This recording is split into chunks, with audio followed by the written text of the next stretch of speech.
Welcome, Your Excellency, sir, to address the nation.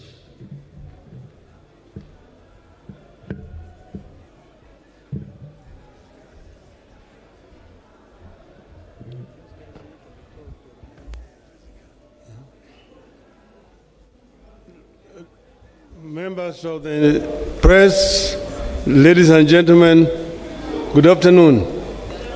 You may be seated.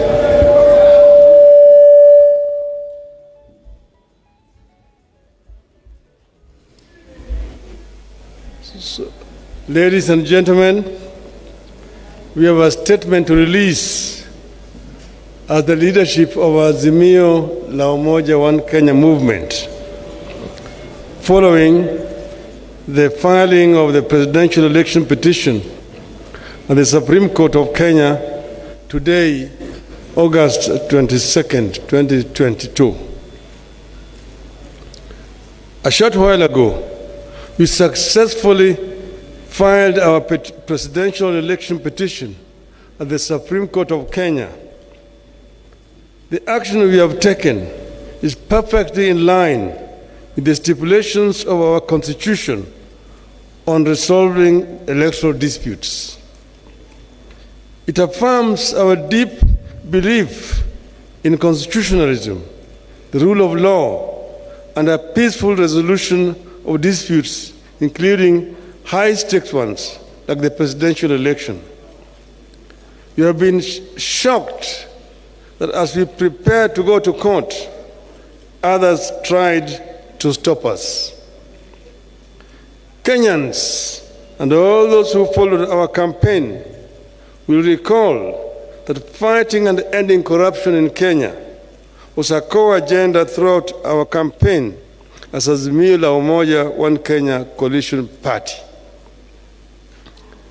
The presidential election results announced last week represent that continuing struggle, pitting the forces for democracy and good governance against the corruption cartels that are so determined that they will stop at nothing to take control of the government in this country.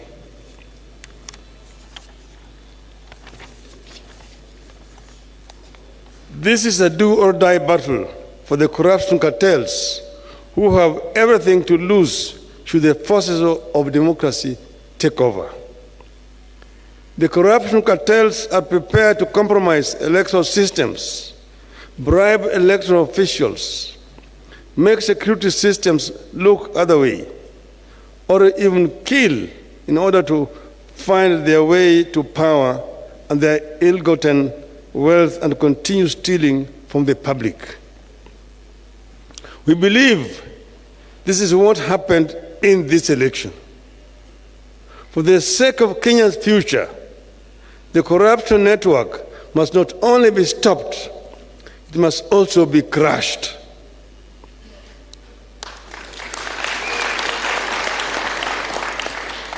This attempted takeover of the country in this election has not been an isolated phenomenon. It has been in the works every electoral cycle. The corruption cartel has been intruding into our elections by not only financing specific candidates, but also by threatening or assassinating candidates and election officials. The corruption cartels have steadily been moving into manipulating electoral demands and suppressing the participation of voters who support rival political formations. Their activities that make it clear voters and votes do not matter have progressively reduced voter turnout in Kenya. At times, the cartels have triggered intense conflict between security forces and themselves as they strive to compromise elections. Slowly but steadily, these forces are killing our hard-won democracy and are trying to return Kenya into a one-party state in their own interests. We have seen the speed with which they have moved to buy elected leaders just within 1 week. After being denied the numbers at lower levels elections, like members of the National Assembly, members of the county assemblies, and governors, these corruption cartels are working and buying leaders who have been elected on other parties' tickets to kill our democracy and also make the work of containing corruption at lower levels equally less effective. All these efforts have important political costs for our country, and they should not be underestimated. The corruption cartels know there are multiple benefits for them if they take over. Their members dealing in illegal drugs will thrive through greater ease in the transportation and distribution of drugs throughout the country. They will access intelligence information for more corruption. They will gain protection from the police for their leaders and their illegal activities. They will institute weaker or no restrictions at all for the money laundering, and they will ensure nobody else but them thrive. This potential array of favors for the cartels makes the capturing of government a profitable do-or-die venture for them. But it marks the beginning of the end of Kenya as we know it today. No nation, once captured by cartels, whether they be corruption cartels, drug cartels, gun-running cartels, or terror cartels, ever thrived or realized its full potential. The 2022 presidential election represents the most daring move by that cartel to overturn the wishes of the electorate. We refuse to allow Kenya to go that direction. It must not happen, and it will not happen.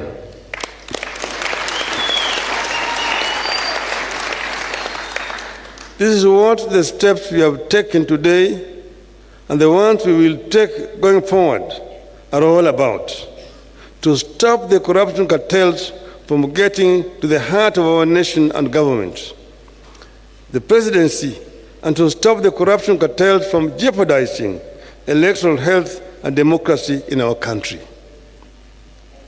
Otherwise, we'll have no country. Our supporters deserve the support of all our citizens and all the citizens and leaders of the world who believe in democracy, constitutionalism, and the rule of law. This is the time to walk the talk.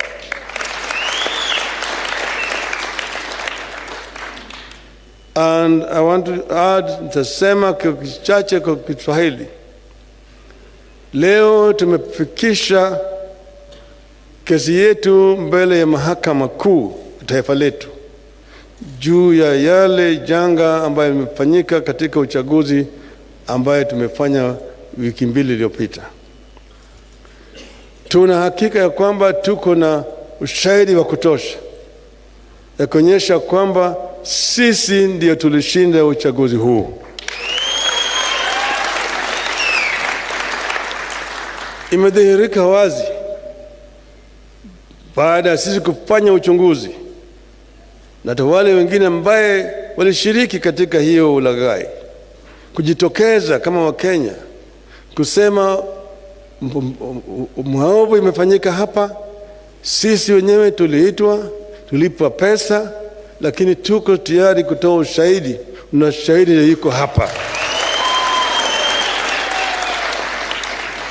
Yale ambayo imedhihirika siku hizi chache ambayo imepita ni kitu ambaye inaweza kuandikwa katika historia ya siku zijazo. Hatukukuwa hata na uchaguzi ambayo mtu anaweza kufurahia. wale walanguzi, wawezi walikuwa wamo ndani ya kule ukumbi kule Bomas of Kenya. Hapo hapo walikuwa wanabadilisha matokeo kutoka eneo moja na eneo lingine hapo hapo na wanaingiza huko. Ukiona yale maovu walifanya siku hizo unaweza kushangaa. Na vile vile wakuu wa tume ya uchaguzi ukaongoza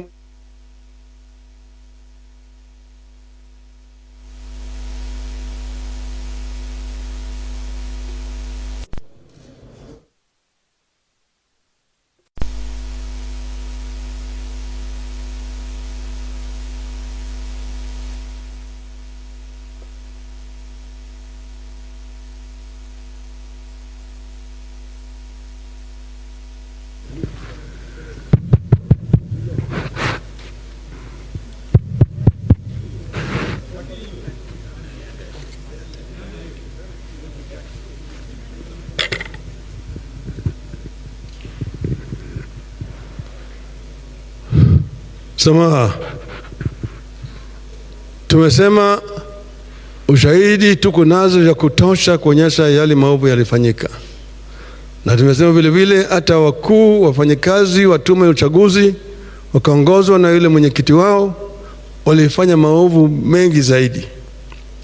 Ukiona mwenyekiti mwenyewe akitofautiana na wanachama wake na kutangaza hata kama ma constituencies 31 kutoka yao yalikuwa hajawekwa pale, ni aibu kubwa kwa demokrasia ya Kenya. Lakini tunatoa shukrani kwa Wakenya kwa kusimama imara na vile vile kuonyesha utulivu wakati huu. Tunasema Wakenya wangoje wawe na subira. Maana yake tunasema subira huvuta heri. Tuna hakika ya kwamba mwishowe ukweli itajulikana. Na hiyo ukweli itapata sisi huru. Kwa hivyo sisi nasema asanteni sana Wakenya wote pale kila mahali mko, hata marafiki wetu kutoka ng'ambo ambayo wako hapa. Tungependa kuwasihi wawe na subira, wasijiingize katika mambo ya siasa ya kindani ya Kenya. Wache Wakenya wasuluhishe mambo yao kama Wakenya, na sisi tunaweza kusuluhisha mambo yetu. Asanteni sana. Mungu awabariki. Mungu ibariki Kenya.